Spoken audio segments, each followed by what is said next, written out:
परमात्मा पाप कर्म दंड को भी काट सकता है।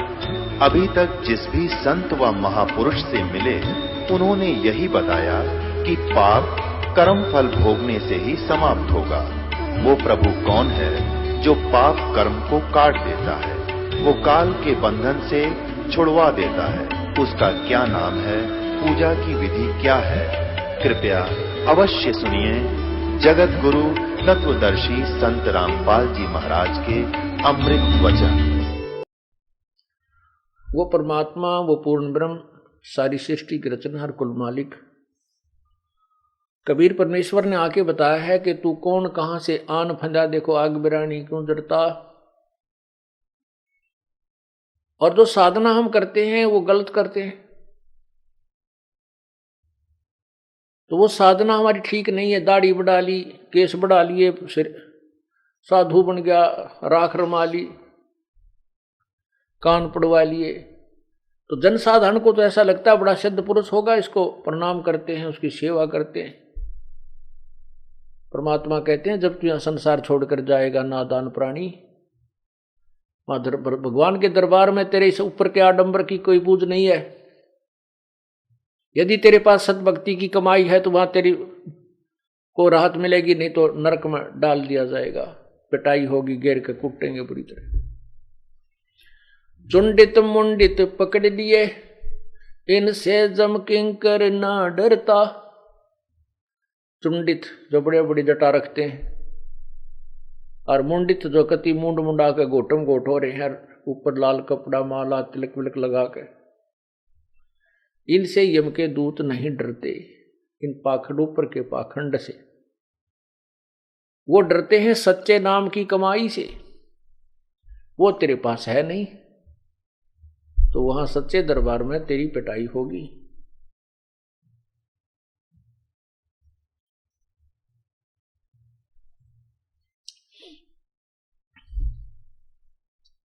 पुण्यात्माओं,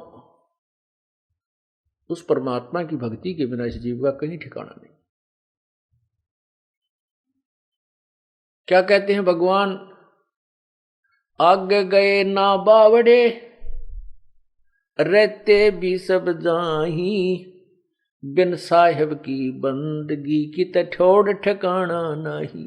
वह जो पहले चले गए वह तो वापस आए नहीं तुम्हें बताने के लिए, और रहते भी चले जाएंगे, ये सभी जा रहे हैं धीरे धीरे। और बिन साहेब यानी पूर्ण परमात्मा कबीर साहब की सतभक्ति के बिना तेरा कितना ठिकाना ना, कहीं ठोर ठिकाना ना।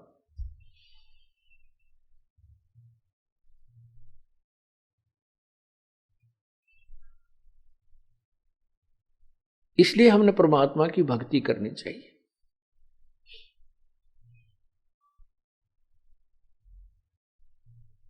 तो क्या बताते हैं परमात्मा, यो सौदा फिर नाही रे संतो, यो सौदा फिर नाही, यो सौदा फिर नाही रे संतो, यो सौदा फिर नाही। परमात्मा बंदी छोड़ हमें यह बताना चाहते हैं कि ये मानव शरीर प्राप्ति और मानव शरीर प्राप्ति के उपरांत फिर परम संत मिलना, ये बार बार संयोग नहीं होता।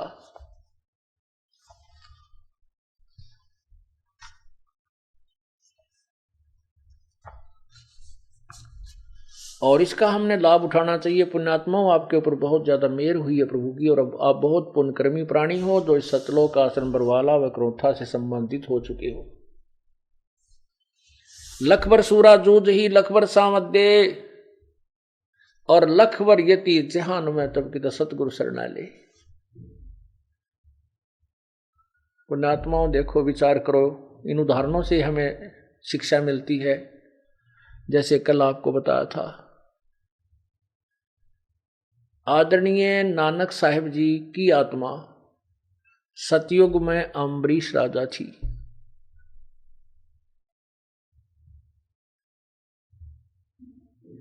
अम्बरीश राजा थे वो, और बहुत ही नेक थे। जनता बड़ी सुखी थी, स्वयं भी धार्मिक थे, जनता को भी अच्छे न्याय दिया करते थे। उसके बाद वो राजा जनक बने, सीता जी के पिता कहलाए।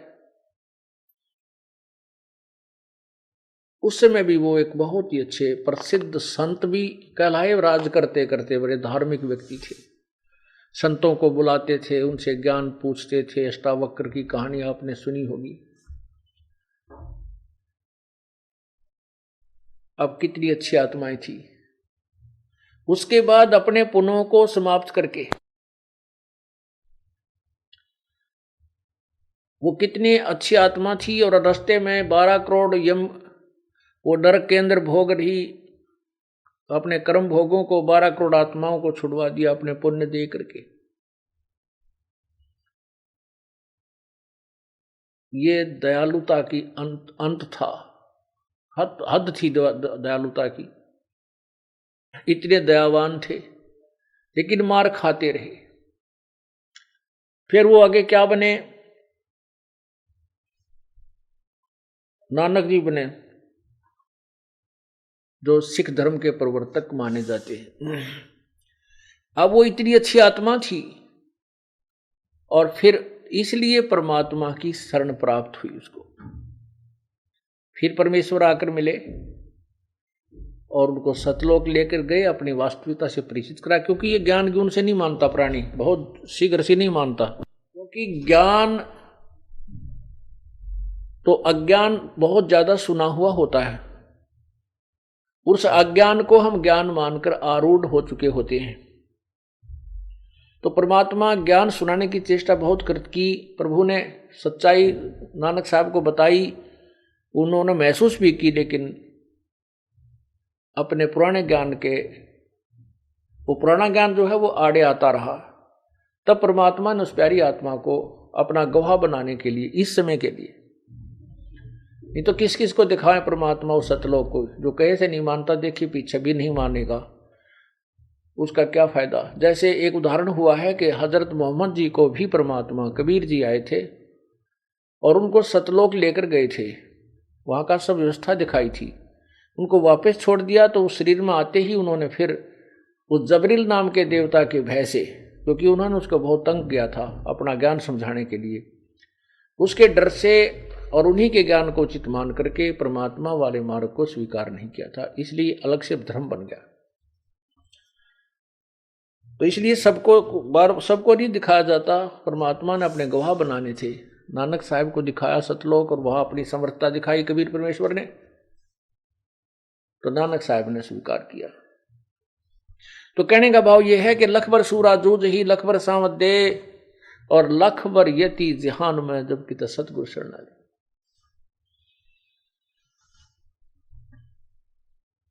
जो इतनी पुण्यात्माएं होती हैं पिछले जन्म जन्मांतर की, वो आज परमात्मा के चरणों में आ रही है। आप इतनी पुण्यात्मा हो जैसे नानक जी थे। ये ना सोचना कि अब हम बहुत कमजोर, धन में वित्तीय हालत हमारी कमजोर है, कोई मजदूर है, कोई किसान है, कोई दुकानदार बोदासा है। इससे उस परमात्मा की भक्ति से इसका कोई लिंक नहीं है, कोई संबंध नहीं है। यही प्रमाण देने के लिए परमात्मा ने ऐसे उदाहरण दिए हैं। परमात्मा देखता है भक्ति के धन को। कबीरा सब जग निर्धना धनवंता ना को, धनवंता सो जानिए जिस पर राम नाम धन। जो अन्य धन है वो पूर्व जन्म के पुण्यों का है, वो पुण्य अपने अपने राजा बनकर या किधर सेठ बनकर, फैक्ट्रियां लगाकर, हेलीकॉप्टर लेकर के वो बर्बाद कर डाली। जो आगे की भविष्य की कमाई थी वो नहीं की, जिससे फिर निर्धन हो गया।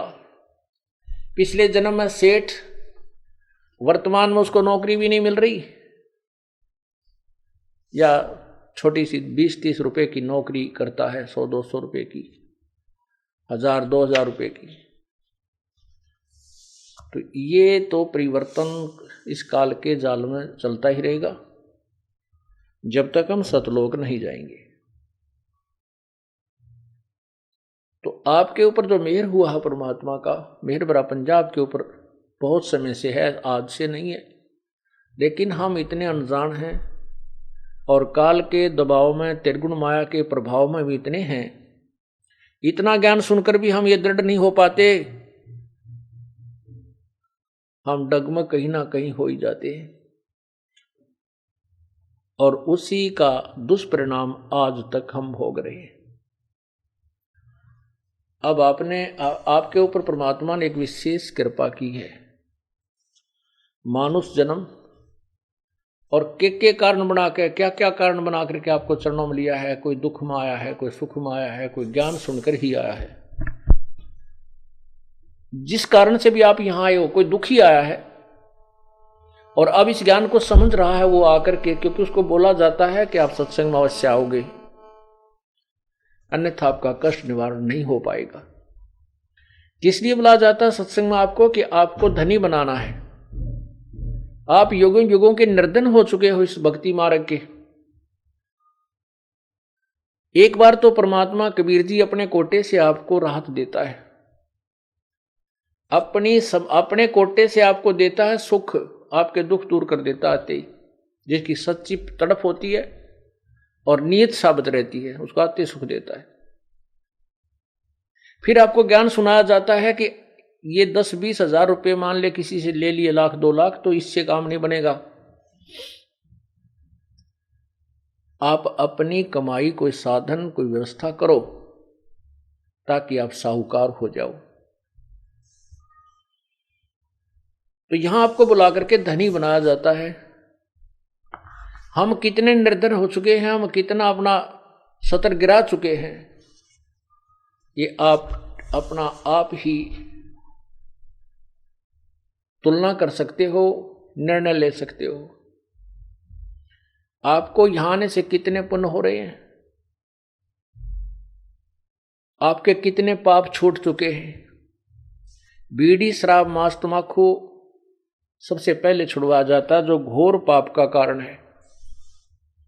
दूसरे आपको कहा जाता है किसी की सुई भी नहीं चुरानी है, किसी से रिश्वत नहीं लेनी है, ब्याज तक नहीं लेना है। ब्याज लेने वालों के नाश हुए देखे हमने, सर्वनाश हुआ देखा उनका। बिरान माटी टक्कर मार मार कर मरे, वो पागल होकर के मरे हैं। हमारे आंखों के सामने ऐसी स्थिति देखी उन लोगों की जो ब्याज लेते थे और बहुत महंगा लेते थे। आज से 50-40 वर्ष पहले 5 रुपए सैकड़ा ब्याज, ये भगवान आज भी नहीं है 5 रुपए सैकड़ा, किसी बैंक में भी नहीं आज तक।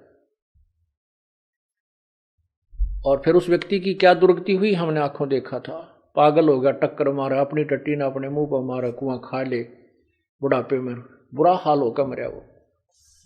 तो परमात्मा यह कहते हैं कि ब्याज भी नहीं लेना हमने, इन ओछे हथकंडों से हम धनी नहीं बन सकते। धनी बनेंगे परमात्मा की रजा से। परमात्मा आपको इतना धन दे देगा आप सोच नहीं सकते। और कैसे दे देगा ये भी आप नहीं सोच सकते। कब देगा?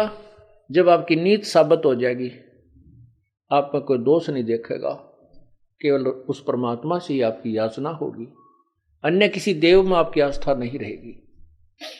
फिर आपके घर में बरकत, आपके ऊपर आने वाली आपत्तियों को ऊपर के ऊपर टालना शुरू कर देगा। करेगा कैसे? जब हम पतिव्रता पद पर पहुंच जाएंगे। जिस पति को अपनी पत्नी पर शंका हो जाती है तो वो उनमें फिर प्रेम नहीं रहता। और जो पतिव्रता स्त्री है उसका पति अपने सामर्थ्य के अनुसार उसकी पूरी सुरक्षा करता है, पूरी सुविधाएं देने की चेष्टा करता है। ठीक इसी प्रकार हम आत्माएं, ठीक इसी प्रकार हम सभी आत्माएं उस एक ही परमात्मा की हैं, वो हमारा पति है, सबका मालिक है। पति मीन मालिक, स्वामी, वो हमारा पति है। और हम जब तक उसमें पतिव्रता की तरह आस्था नहीं बनाएंगे तब तक वो हमारी मदद, हमारी सहायता नहीं पूरी नहीं करेगा। जब हम पतिव्रता की तरह उसके, एक पतिव्रता का अर्थ है कि जैसे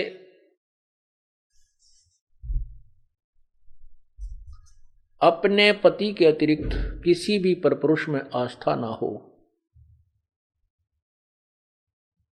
चाहे कोई कितना ही खूबसूरत हो, कितना ही धनी हो, चाहे वो कितना ही चटक मटक हो, हमारे मन में दोष नहीं आना चाहिए। और एक अपने पति पर हमने श्रद्धा रखनी चाहिए, उसमें आस्था रखनी चाहिए, तो हम पतिव्रता। पतिव्रता का अर्थ ये भी नहीं होता कि पति के अतिरिक्त सबका अनादर करे, किसी का अनादर नहीं करना। जैसे जेठ जेठानी घर में होते हैं, जेठ है, जेठानी है, देवर देवरानी है, ननंद है छोटी बड़ी, सास ससुर हैं, इन सबको यथोचित सत्कार देना पतिव्रता का प्रथम कर्तव्य है। लेकिन जो समर्पण अपने पति में होता है वो किसी में नहीं हो सकता, नहीं होना चाहिए, तो हम पतिव्रता हैं। तो उस ऐसे ही जब हम कबीर परमेश्वर के चरणों में आते हैं, हमें ज्ञान होता है, तो हम अपने परमेश्वर के अतिरिक्त किसी के से अपनी मनोकामना पूर्णा की तरफ सपने में भी नहीं सोचेंगे, तो हम पतिव्रता है। ठीक है, हमारे कोई जैसे ब्रह्मा विष्णु महेश, देवता ऋषिजन संतजन कोई भी हैं, आदरणीय हैं, लेकिन पूजनीय नहीं है। जैसे पतिव्रता को अपना पति पूज्य होता है, उसी से को समर्पण करती है, तो वो समर्पण वो किसी को नहीं कर सकती, लेकिन आदर सबका करती है, वो आदरणीय है। इस भाव से जब हम प्रभु के चरणों में लगेंगे, तब परमात्मा हमारी सभी मनोकामनाएं पूर्ण करेगा, अन्यथा नहीं करेगा। जैसे परमात्मा क्या बताते हैं, ज्यों पतिव्रता पति से राती, आन पुरुष नहीं भावे, बसे पीहर में सुरत प्रीतम में, ऐसे ध्यान लगावे। उसके विषय में क्या बताते हैं कि जो जैसे जब पतिव्रता जमी पर, और जो जो रख है धर है पाँव, और समर्थ झाड़ू देत है, कदे ना काटा लग जावे। परमात्मा आपकी कैसे मदद करेगा कबीर भगवान? जब हम पतिव्रता हो जाएंगे इसके प्रति, किसी भी देवता से, किसी इष्ट से, किसी भी भूत प्रेत से या कोई झाड़े लानियों से हमारी कोई लिंक नहीं रहेगा, बिल्कुल सोचा नहीं सपने में। और फिर इस समर्थ के सहारे हम लगेंगे, तब ये हमें कितने सुख देगा। जब जो पतिव्रता जमी पर, जो जो धर है पाँव, समर्थ झाड़ू देत है, ना काटा लग जावे। जैसे पतिव्रता स्त्री कहते पानी को चलेगी पानी भरने के लिए, अर्थात अपने जीवन रूपी सफर में वो चलती है आत्मा, जो केवल एक इष्ट पूर्ण परमात्मा कबीर जी पर आश्रित है। उसके जीवन रूपी सफर में, जीवन रूपी रास्ते, यात्रा में, यात्रा के मार्ग में वो परमात्मा समर्थ भगवान कबीर परमात्मा ऐसे झाड़ू देता है। झाड़ू मीन हमारे आने वाले जीवन में जो संकट हो, पाप कर्म रूपी कांटों को वो साफ करता रहता है कि कहीं मेरी आत्मा को पीड़ा ना लगे, कोई दुख ना हो जाए। अब आपको थोड़ा सा परमात्मा की महिमा सुनाते हैं, पतिव्रता कैसे होनी चाहिए, अर्थात हम प्रभु पर कैसे आश्रित हों। ग्रीवी सुकर्मी पतिव्रता सो, आन उपावन मूल, एक पुरुष से परस है पतिव्रता समतूल। पतिव्रता का निष्कर्ष बताता हूं। आन उपावन मूल, बिल्कुल भी किसी और की पूजा नहीं करे, वो पतिव्रता आत्मा होती है। एक पुरुष, जैसे इसमें दोनों ही पहलुओं पर विवरण दिया है, जैसे स्त्री अपने ही पति एक ही पुरुष पर आश्रित रहे, ऐसे ही आत्मा एक पुरुष यानी एक परमात्मा पर आश्रित रहे, कबीर भगवान पर। पतिव्रत सुकर्मी सो जानिए, एक पुरुष से रात, निर्दाव निर्भयता ना दूजे से बात। अपने मनोरथ पूर्णा के लिए वो किसी अन्य पुरुष से बात, किसी अन्य भगवान की इच्छा नहीं करती, वो पतिव्रता होती है। ग्रीवी सवाल सुखन किसकू कहे, पतिव्रता सोनार, हुक्म अदूल न मेट ही सो पतिव्रता पार। देखो कितनी गहराई से बता रहे हैं, केवल यही एक लक्षण नहीं है पतिव्रता का। क्या बताते हैं कि पतिव्रता तो हो गई, अच्छी बात है, लेकिन पति कहता है वहां नहीं जाना और वो वहां अवश्य जाती है। पति कहता है ये काम नहीं करना और उसको करती है, तो वो भी पूर्ण पतिव्रता नहीं है। इसमें यही समझाना चाहे, जैसे हम संत आपको आदेश देता है गुरुदेव के बेटा चोरी नहीं करना, बीड़ी नहीं पीना, मांस नहीं खाना, सिनेमा नहीं देखना, ब्याज नहीं लेना, और आप वैसे तो कबीर परमात्मा के अतिरिक्त किसी को नहीं मान रहे हो और ये मर्यादा पालन कर नहीं रहे, तो भी आप पार नहीं हो। क्या बताते हैं, सवाल सुखन किसको कहे, पतिव्रता सोनार, हुक्म अदूल न मेट ही सो पतिव्रता पार। आदेश की उल्लंघना नहीं करती है, वो पतिव्रता ही पार होगी, वही आत्मा पार होगी। गुरु वचन निश्चय कर मन, पूरे गुरु की सेवा ठान।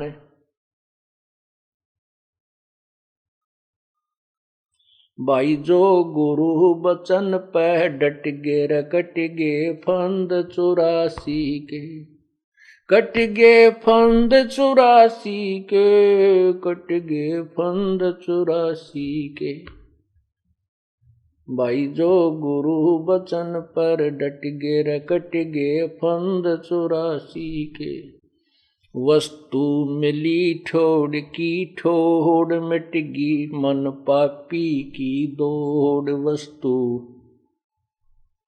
मिली ठोर की ठोर, मिट गी मन पापी की दौड़। भरम मिटे मुथरा काशी के, भरम मिटे वो मुथरा काशी के। भाई जो गुरु वचन पर डट गे, कट गे फंद 84 के। अब जो गुरु की आज्ञा का पालन करते हैं, सत साधना करते हैं, फिर उनको वस्तु मिल जाती है जिसकी तरफ में वो घूम रहे थे। फिर वो मथुरा में भगवान रहता है, वहां परिक्रमा देने से भगवान मिलता है, वृंदावन जाने से मिलता है, काशी में भगवान है। कहते ये भ्रम हमारे फिर सब मिट गए।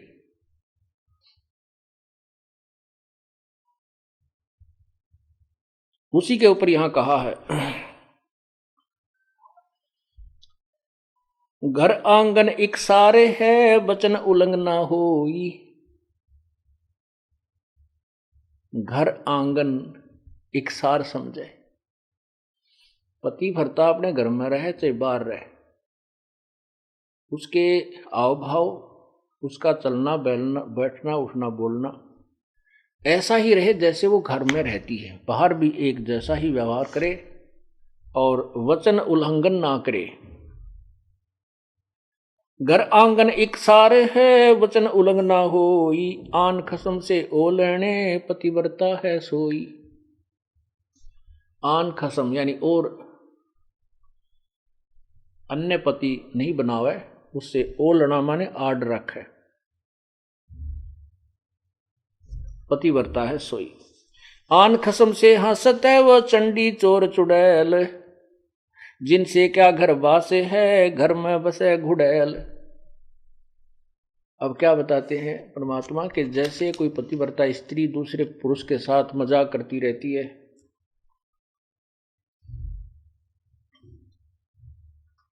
तो उससे दुर्भावना पूर्ण करती है तो उसमें दोष है। वो कहते हैं वो तो एक भूतनी बस है घर में, और उससे क्या घर, जिनसे क्या घरवास है, घर में बसे गुड़ैल। ऐसे ही ये पतिव्रता यहां आत्मा की तरफ ज्यादा संकेत है। परमात्मा कहते हैं कि मुझे ऐसे ही अच्छे नहीं लगोगे यदि तुम ऊपर से तो कबीर साहब करते रहो, अब कबीर पंथी हैं, कबीर साहब के मानने वाले, अंदर से सारे देवताओं की पूजा करते रहते हो। आन खसम से हंसत है वो चंडी चोर चुड़ैल। परमात्मा इतने नाराज होते हैं। कहते हैं परमात्मा 100 वर्ष सतगुरु की पूजा एक दिन आन उपासी, वो अपराधी आत्मा फिर पड़े काल की फांसी। 100 वर्ष तो ये साधना करते रहना जो हम आपको बता रहे हैं, और एक दिन अन्य पूजा कर लेना, परमात्मा कहते हैं वो अपराधी आत्मा पड़े काल की फांसी। तो ऐसी गलती क्यों करेंगे हम? तब करेंगे जब हम ज्ञान नहीं सुन पाएंगे, और ज्ञान उस दूसरे अज्ञान के लोगों से हम ज्यादा संबंध रखेंगे तो वो हमें विचलित कर डालेंगे।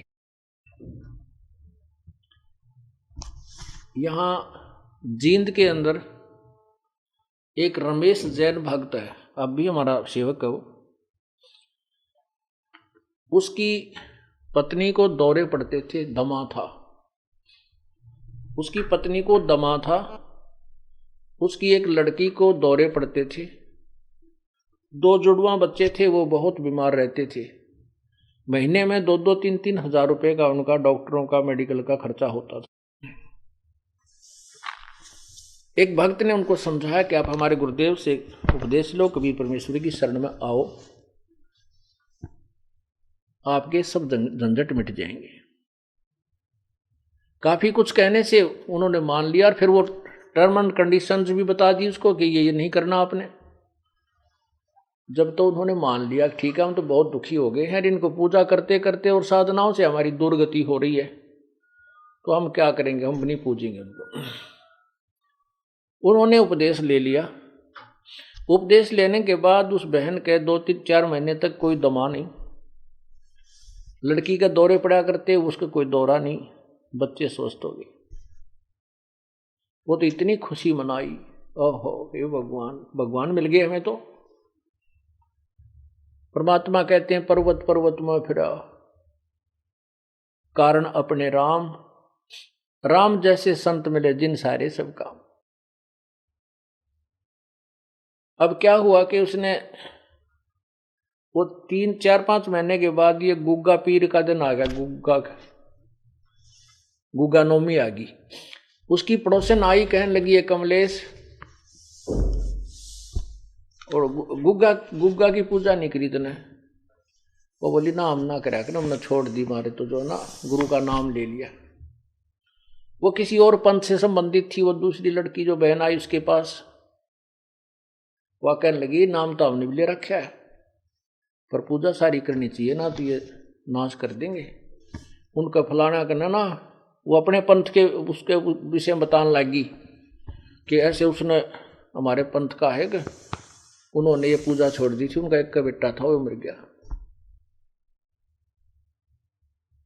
अब तो भाई सारी पूजा करते हैं, और भी वो भी करने लग गए। तो वह डर गई कि कदे भाई सजो गुग्गा पीर दुखी कर दे, उसने वो पूजा पाजा अपनी कर दी।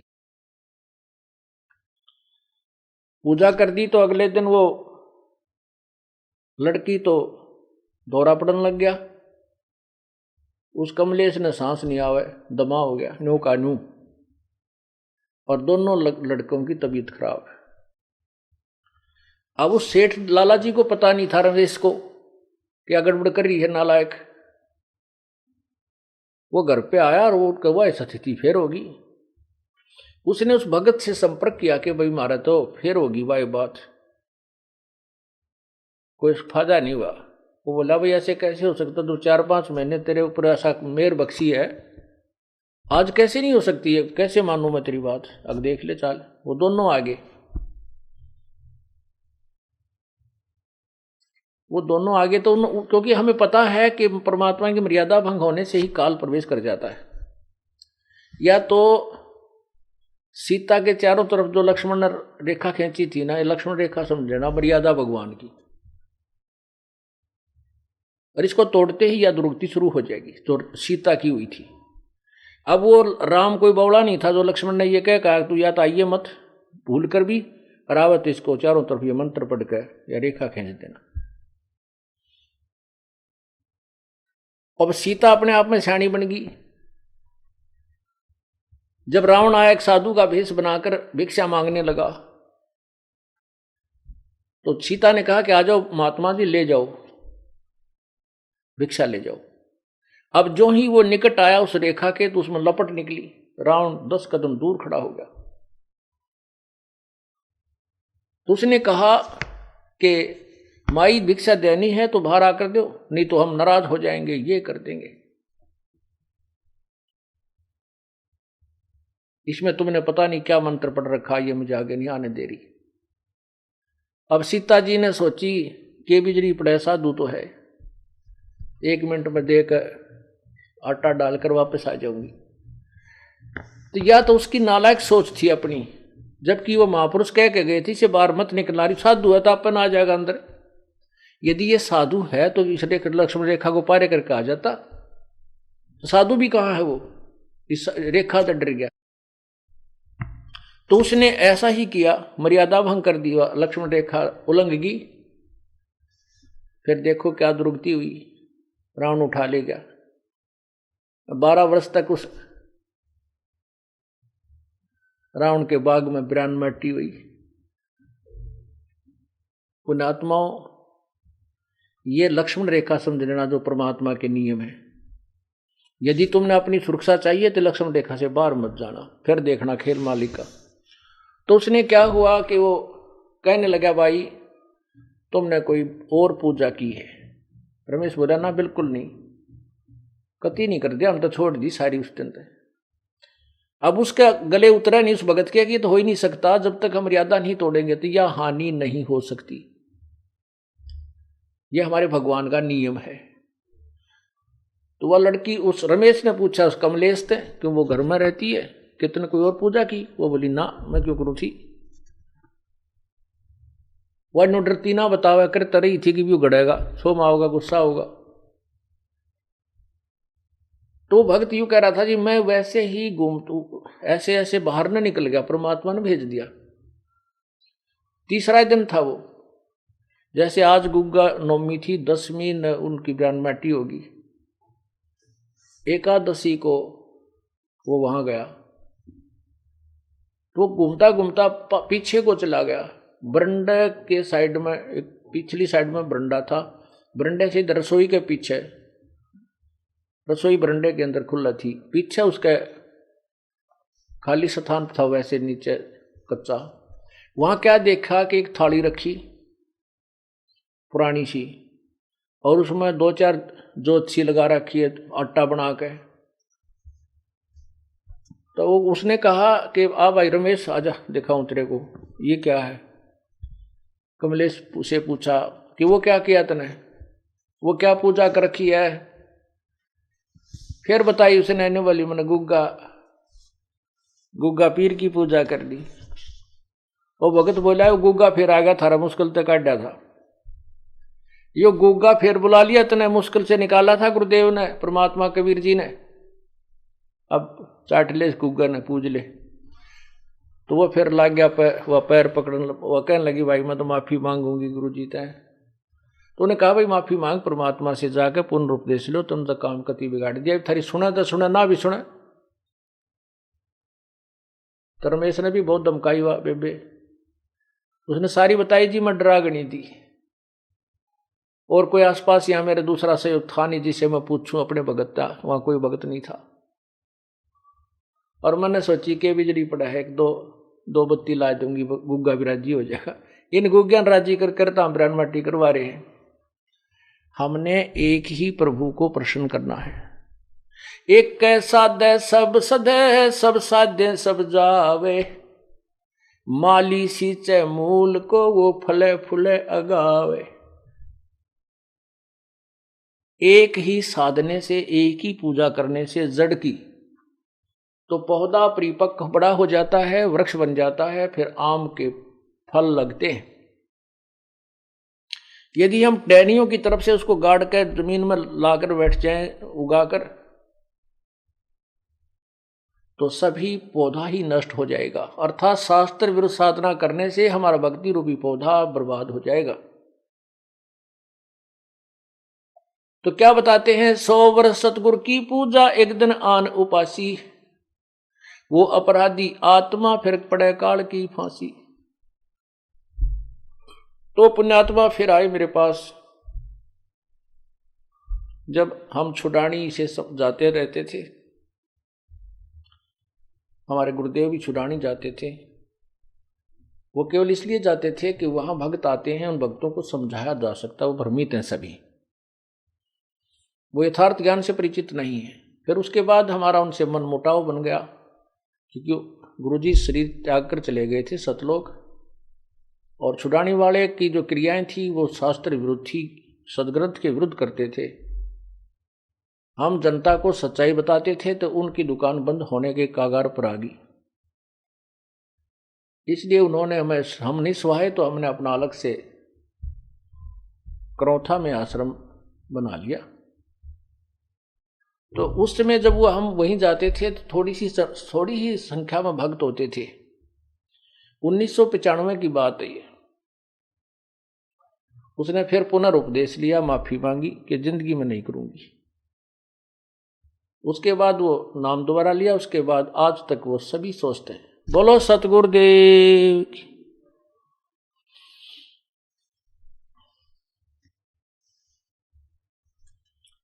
तो ऐसे हमें पतिव्रता होना है अपने कबीर परमात्मा के प्रति।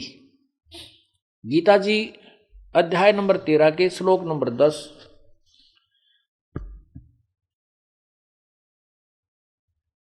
में भी यही प्रमाण है।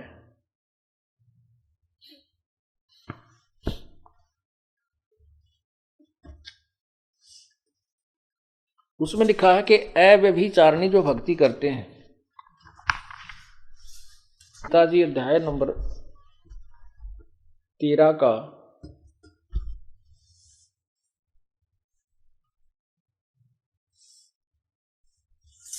अध्याय नंबर 13 और ये मंत्र नंबर 10, श्लोक नंबर 10, अव्यभिचारिणी भक्ति, भक्ति अव्यभिचारिणी। मुझको मई माने मेरी होती है, मुझ, ये ब्रह्म कह रहा है कि मुझको अनन्य योग द्वारा अव्यभिचारिणी भक्ति तथा एकांत और शुद्ध देश में रहने का स्वभाव, विषाक्त मनुष्यों के विषाक्त समुदाय में प्रेम न होना, ऐसे 13 में लिखा, 11 में है, मेरी भक्ति करे तो भी अव्यभिचारिणी करनी है। व्यभिचारिणी होती है जो एक व्यभिचारिणी लड़की उसको कहते हैं जो अपने पति के अतिरिक्त अन्य पुरुषों से संपर्क करती है, जिसको वैश्या की दर्जा दिया जाता है। तो यहाँ कहते हैं अव्यभिचारिणी भक्ति द्वारा मेरी भक्ति करे। और फिर तत्व ज्ञान के द्वारा, जो कि जब हम ब्रह्म की साधना किया करते हैं तो भी हमने उस पर आश्रित रहना पड़ता है। और फिर ऐसे ही सिमिलरली हम पूर्ण परमात्मा की जिस भी इष्ट की हम साधना करते हैं उसके प्रति हमें ऐसी श्रद्धा रखेंगे तो ही वो हमें लाभ देता है, कोई भी हुआ चाहे। तो यहाँ क्या बता रहा है कि आगे देखो, 11वें में कहा कि अध्यात्म ज्ञान में नित्य सतित तत्व ज्ञान के अर्थ रूप परमात्मा को ही देखना, यह सब ज्ञान है, और जो इससे विपरीत है वह अज्ञान है, ऐसा कहा है।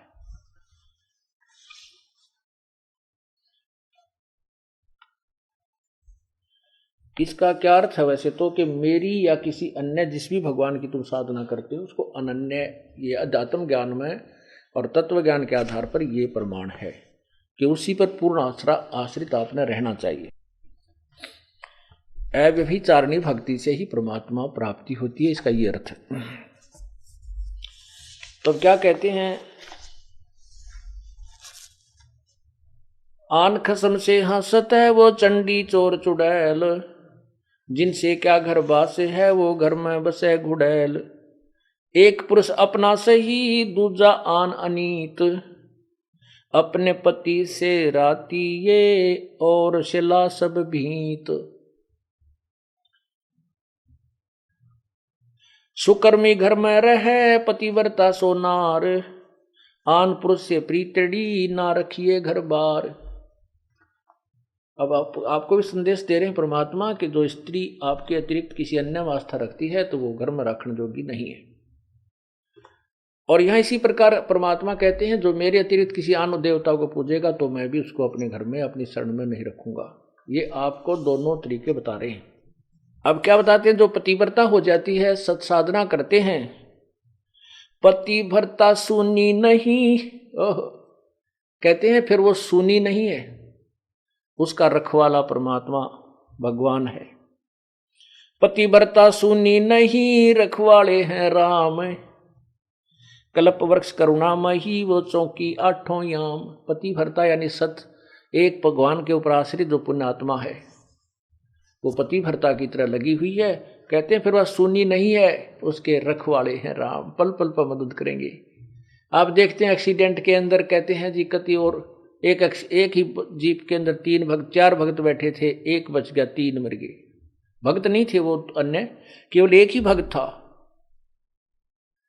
एक जीप में एक हमारा भक्त था, 3 और थे, 3 मर गए, ड्राइवर मर गया, ड्राइवर समेत, और वो बच गया, 1-2 को और चोट आ गई।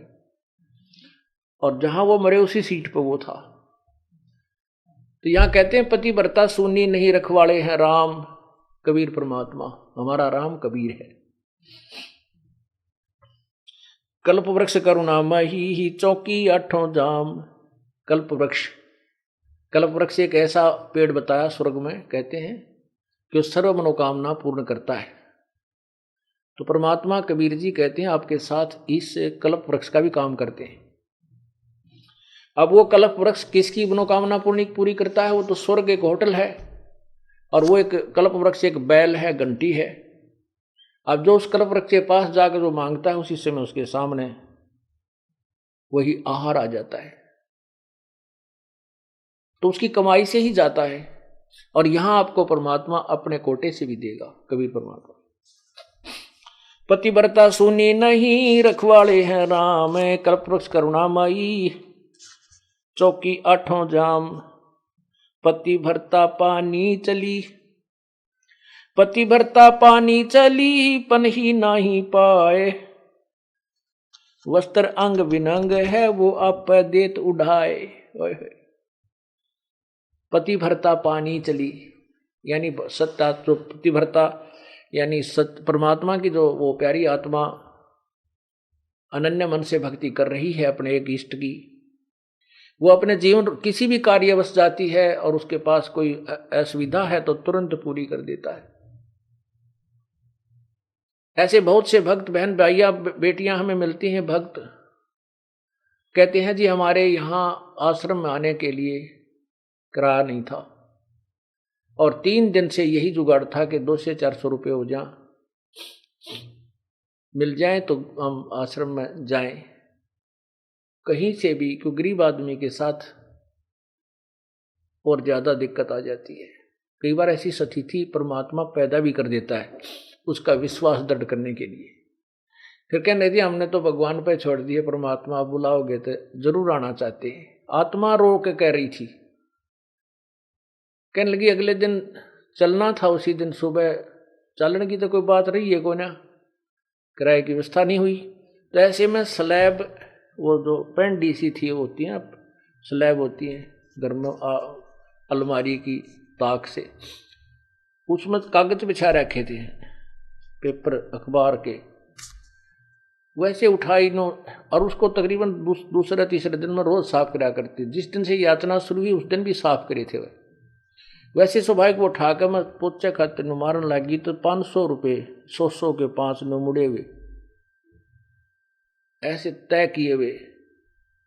एक बार मुड़े हुए अन्नो रखे।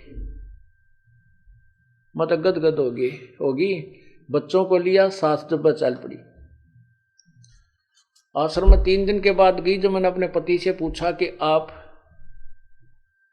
फोन पे वो मिलिट्री में सर्विस करते, कि क्या आप ये मतलब, उससे फिर मैंने पूछा कि ऐसे ऐसे बात से स्थिति हुई हमारे पास, या यू मन जो है विचलित करने की चेष्टा करता है। मन में न्यू आवा कदे वो डर गया हो, मेरा ध्यान ना रहा हो, कदे कागजा में उलझ रहे हो, मैं रोज साफ कर देती थी, अखबारों में उलझ हो रही हो। उससे पूछा कि ऐसे ऐसे बड़ी मारी गेला, आपके याद हो आपने कुछ पैसे रखे थे? ने बोला मैं चोरनी को भी रखता है नहीं, सारी आपको देता हूं। शराब में पीता ना, बीड़ी में पीता ना, घर का सामान में लाता ना। 5-10 दिन की छुट्टी गया था मैं तो रिश्तेदारियों में, या फिर वो नाम नहीं ले रखा था उसने। बाकी उस पुण्यात्मा को मना नहीं करता था। वो कहने लगा सचमुच 500 का नोट, 500 रुपये पाए, सोचोगे। सब जगह मैंने अपनी सारी दृष्टि दौड़ा दी, कोई पैसा मेरे पास नहीं था। तो पुण्यात्माओं ये क्या कहना चाहते हैं? पतिव्रता पानी चले पन ही नहीं पाए। पतिव्रता जो पानी न चाली, टूट गरीब, तो उसके पैरों में जूती भी नहीं है और वस्त्र भी अच्छे नहीं हैं। कहते हैं परमात्मा, कहने का भाव ये है कि अपने जीवन रूपी सफर में आप चल रहे हो, मालिक की शरण में आने के बाद आपके साथ कोई व्यवस्था है तो वो आप पूरी कर दिया। पल में दे, कहते वस्त्र अंग विनंग है, वो आप देत उढ़ाई, आप देत उढ़ाई। कैसे कोई आपको अव्यवस्था है, किसी चीज का अभाव है, तो वो परमात्मा आपकी तुरंत पूर्ण कर देगा। ऐसे और भी बहुत से वक्त बताते हैं, ऐसे ऐसे व्याधि चलन लग गया। जब 100 का नोट पाया, एक माई कह रही थी जी मैं, पति तो नाम नहीं ले रहा, बाधा भी करता था। समागम आ गया, करौथे आश्रम में जब हम सत्संग करते थे, तो मैंने अपने पति से कहा कि मैं सत्संग में जाऊंगी, मैंने 100 रुपये दे दे। ये 10 वर्ष पहले, 8-9 वर्ष पहले की बात है। वो कहने लगा मैं तेरे को चवन्नी नहीं दूं, और तू तीसरे दिन झोला ठावे और वहां चली जाती है। वो कहने लगी मैं कोई गलत जगह जाती हूँ। 60-65 साल की उम्र की बुढ़िया थी, और तेरे बेटे जान लग रहे वहां पर। बेटे तो अपनी कमाई करे, वो ले जाते हैं किराया। मैं किराया मान ले उनसे मांग भी लूं तो तुम नखरे करता है, क्योंकि बेटे अलग हो रहे हैं, उनसे थोड़ा द्वेष रखता है, उनसे कैसे ले लेगी, वहां जाओ भी नहीं। तो उसने कहा कि मुझे 100 रुपये दे दे। मैं बोला कति नहीं जान दूं, और जाके दिखाइए आज तू। तो नहीं, मैं पैसा किराया दूं नहीं, तू जागी कैसे? तो वो कहने लगा मेरे द्वारा पैसा को ना। फिर आखिर में ये बहाना मिला उसने कि मेरे द्वारा 100 रुपये को नहीं। वो क्या कहती है उसकी पत्नी कि मैं तो बैठकर रोने लगी, जहां पूजा स्थल है रोने लगी है भगवान, देख कौन बनी। हम एक दूसरे के ऐसे बांध रखे हैं कि हम इनसे अब अपने भगवान के दरबार में भी नहीं जा सकते। आखिर में कहने की मैंने ये सोच लिया कि मैं अभी चाहती हूं किसी पड़ोसन पर मांग मूंग कर मैं जाऊंगी। इतना दृढ़ निश्चय मैंने कर ही लिया था, लड़ाई होगी वो लेगी, मार पीट लेगा और 2 मुक्के खा लेगी भगवान के नाम पर। ध्रुव पिटा, प्रहलाद पिटे, मीराबाई पिटी। ऐसे ही निर्णय होता है, ऐसे ही परमात्मा निकटाता है। इतने में बूढ़ा साइकिल लेकर जा था, गांव से निकला, सड़क थी अच्छी, तो दिल्ली के, ये पंजाब खोड़ की बात है, और वहां वो गया होगा सड़क के ऊपर आधा किलोमीटर, एक 100 का नोट ऐसे हवा में उड़ा, अगले साइकिल के अगले पहियों की ताड़ियां में आके चिपक गया, और उसने रोका तुरंत साइकिल। 100 का नोट ताजा, उसकी तो घीघी बंद की, घबरा गया, उल्टा आया, आकर ने बोला ले भगवान, तेरे भगवान ने भेज दिया, तेरा 100 का नोट ले जा। और उसका जो है ना पसीने आ रहे, उसके बाद उसने मुझे मना नहीं किया। तो यहां परमात्मा कहते हैं पति भरता पग जमी पर जो जो धर है पाव, समर्थ झाड़ू देत है ना काटा लग जावे। पति भरता भूखी रहे, यानी पति भरता को यानी सच्ची उस अनन्य मन से पूजा कर रही भक्त आत्मा को कोई अभाव होता है, किसी चीज की आवश्यकता होती है और वो वास्तव में उसकी आवश्यकता है, तो कहते हैं पति भरता भूखी रहे वहां समर्थ घर सोच। ऐसे पति की स्त्री के, ऐसे पति की स्त्री के काल कर्म हो मोक्ष मोच। कहते हैं जैसी भक्त आत्मा जब दुखी होती है तो भगवान के दरबार में भी चिंता बन जाती है। और ऐसे पति की स्त्री के काल कर्म हो मोक्ष, जो ऐसे दृढ़ता के साथ, समर्पण के साथ, पूरे विश्वास के साथ भगवान पर लगती है, उसके नाम पर, कहते हैं उन्हीं का मोक्ष होता है, उन्हीं के पाप कर्म नष्ट होते हैं। कहते हैं नुक्ते ऊपर रित जगा रे कोट कर्म जल जा तुम्हारे। ये नुक्ते होते हैं जो हम लोग लाज और किसी परमात्मा के नाम पर ना किसी पति से, ना पत्नी से, ना पुत्र से कोई दबाव नहीं मानते अपने आत्म कल्याण के लिए, तो परमात्मा प्रसन्न होता है। परमात्मा कहते हैं मात पिता सुत स्त्री, मात पिता सुत सत्री, आलस बंधु कान, संत मिलन को जब चले ये अटकावे आण। मात पिता, बालक है, बेटा है, बेटी है, माँ बाप नहीं जानते सत्संग में, जो 15-16 साल के 20 साल तक हैं वो माता पिता के अधीन होते हैं। और जो बुजुर्ग हैं वो जब बच्चे बड़े हो जाते हैं तो बच्चे बेटियां के अधीन हो जाते हैं, बेटे के अधीन हो जाते हैं। या फिर आलस, या फिर लोक लाज। जैसे आप यहाँ सत्संग में आते हैं, कोई ना कोई जरूर टकरा देगा, कहाँ चले, बेरा है सत्संग में जान दोगे, थारा तो पाँव लिकट रहा है, तीसरे दिन वहाँ बैठे रहते हो। तो इस तरह के श्लोक सुना देते हो।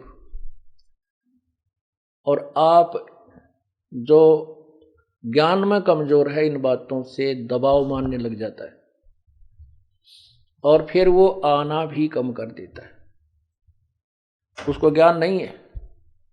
इसके लिए परमात्मा कहते हैं कि मात पिता सुत स्त्री और आलस बंधु कांड। बंधु कांड माने लोक लाज, अपने मित्रों की वो कहे हुए व्यंग्यात्मक बातों से झिझक जाना। कहते हैं सतगुरु मिलन को जब चला ये अटकावे आण, ये आके आंट लावेंगे कि बेटा क्या माँ बाप या स्त्री ऐसी निकम्मी हो जाएगा दी बेबे, बस जी का झाड़ बन जाती इस भगत के।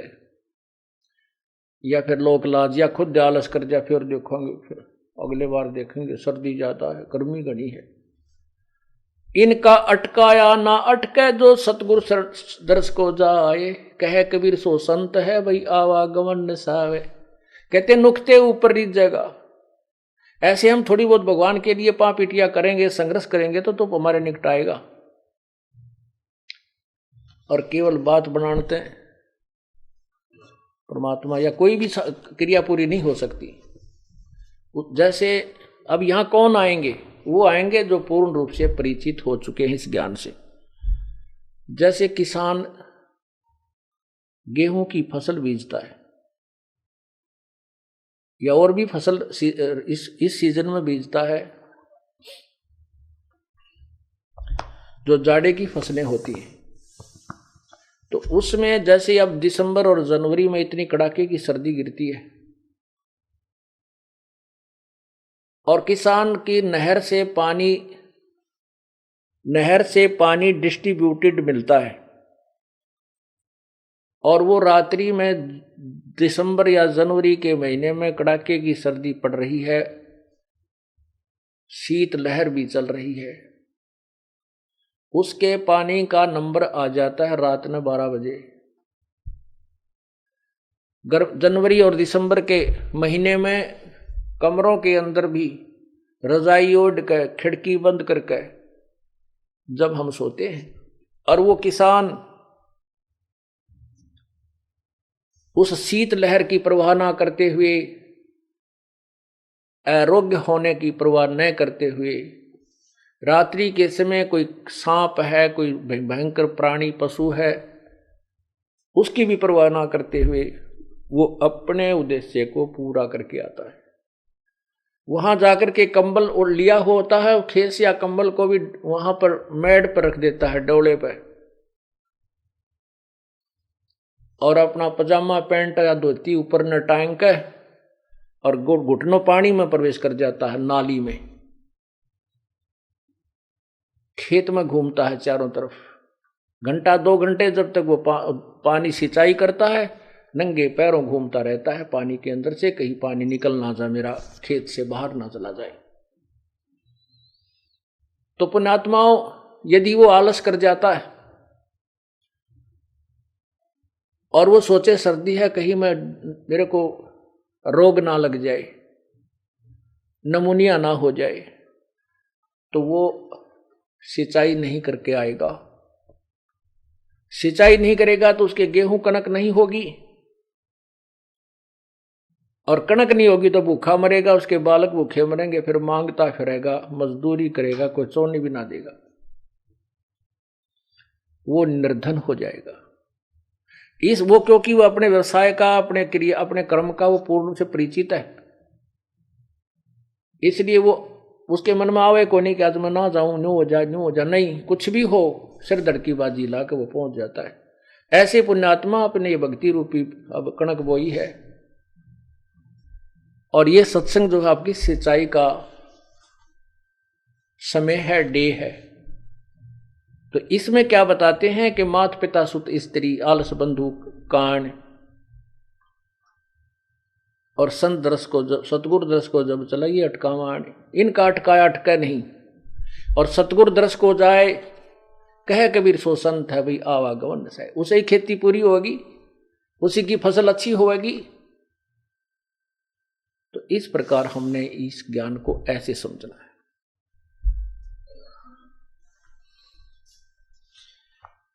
पति भरता बतियां करे, आन पुरुष मुख जोड़े, साहेब भोतरे साथ है, वो पल में बैठे तोड़े।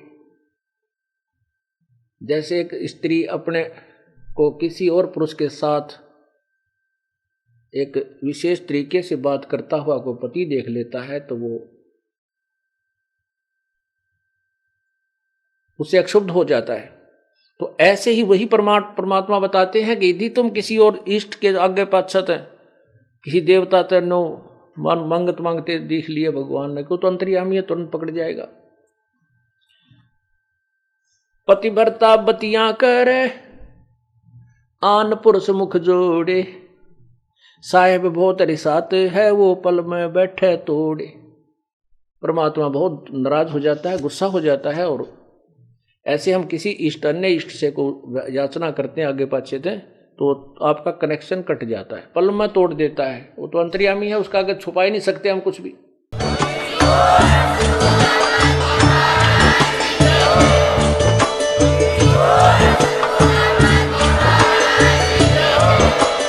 आप सुन रहे थे जगत गुरु तत्वदर्शी संत रामपाल जी महाराज जी के मंगल प्रवचन। अधिक जानकारी के लिए विजिट कीजिए हमारी वेबसाइट www.jagatgururampalji.org। संत रामपाल जी महाराज जी के शुभ आशीर्वाद से पूरे विश्व भर में 500 से भी ज्यादा नाम दीक्षा केंद्र हैं, जिन पर संत रामपाल जी महाराज जी द्वारा ऑनलाइन निशुल्क नाम दीक्षा दी जा रही है। अपने नजदीकी नाम दीक्षा केंद्र का पता करने के लिए संपर्क करें 8222880541।